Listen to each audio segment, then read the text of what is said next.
আজ রবিবারের সকালটা ছিল একদম অন্যরকম। সকাল সকাল ঘুম থেকে উঠে রেডি হয়ে নিই, আর তখন ঘড়িতে বাজে 7টা 10। রেডি হয়ে বেরিয়ে পড়ি আর বাড়ির সামনে গাড়ি চলে আসে, আর সকলে মিলে গাড়িতে উঠে পড়ি। আজ অনেক দিন বাদে পরিবারের সকলে মিলে একটু ঘুরতে গেছিলাম। যেহেতু অনেকটা সকালে বেরিয়েছিলাম, তাই সকালের ব্রেকফাস্টটাও আমরা বাইরে করে নিই। সকালের ব্রেকফাস্ট সেরে আবার সবাই মিলে গাড়িতে উঠে পড়ি আর আমাদের গন্তব্যস্থলের জন্য রওনা দিই। মাঝে মাঝে কাজের চাপ থেকে বেরিয়ে এরকম ঘুরে আসলে মনটা সত্যিই খুব ভালো হয়ে যায়। গল্প করতে করতে বলাই হয়নি যে সকাল সকাল কোথায় যাচ্ছি। আজকে যেখানে যাচ্ছি সেই জায়গার গল্প অনেক ছোট থেকে শুনে আসছি, আর এই প্রথম সেই জায়গায় যাওয়ার সৌভাগ্য আমার হচ্ছে।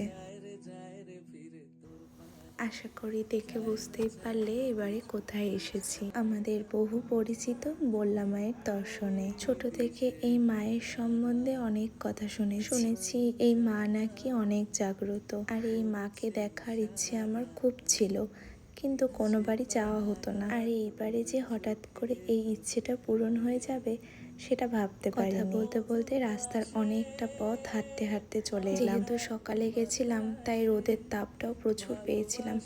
এত রোদের তাপ যে তাকানো যাচ্ছিল না। এত সকালে গেছি তাও যেন ভিড় একটুও কমেনি। এতদিন লোকের মুখে শুনেই এসেছি যে এই মাকে দেখতে নাকি অনেক লোকের ভিড় হয়, প্রচুর লোক নাকি বাইরে থেকে এই মাকে দর্শন করতে আসে। সত্যিই তাই, সকালেই এত ভিড়, তাহলে রাতে না কতই ভিড় হয়। আর এদিকে রাস্তা যেন শেষই হতে চায় না। প্রায় 30 থেকে 40 মিনিট ধরে হেঁটেই যাচ্ছি, তাও যেন রাস্তা শেষই হয় না। ফাইনালি এতটা হাঁটার পর এতক্ষণে মন্দিরের চূড়াটুকু দেখতে পেলাম। দেখো কত লোকের ভিড়, শুধু মাথা দেখা যাচ্ছে। এত ভিড় যে একটু পাশ ঘুরে দাঁড়ানোও যাবে না। এতটা হেঁটে আসার পর মন্দিরের সামনে এসে আবার লাইনে পড়ে গেলাম। এখানে এসে দেখলাম সবাই মায়ের ভোগ মাটির হাঁড়িতে করে নিবেদন করে। আমরা যেহেতু 1 বছর পুজো দিতে পারবো না, তাই আর মায়ের মন্দিরের ভেতর যাইনি, বাইরে থেকে মাকে দর্শন করেছি। কি সুন্দর মায়ের রূপ, এত সুন্দর, আর মায়ের এত গয়না, সত্যি দেখে যেন মনটা জুড়িয়ে গেল।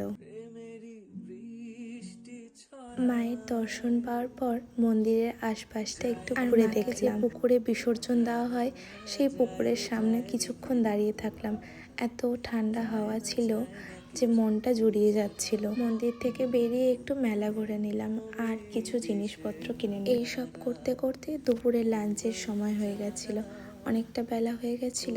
তাই আমরা রাস্তায় যেতে যেতে এই যে গঙ্গারামপুরের ফেমাস দাদু দিদার হোটেলে চলে আসলাম। এত ভিড় যে বিয়েবাড়ির মতো লাইন দিয়ে খেতে হচ্ছে, আর খাবারের কোয়ালিটি নিয়ে কি বলবো, দুর্দান্ত খাবারের কোয়ালিটি। খেয়ে নিয়ে এবার আবার রাস্তা থেকে রওনা দিলাম, কিন্তু আমাদের ঘোরা তখনও কমপ্লিট হয়নি।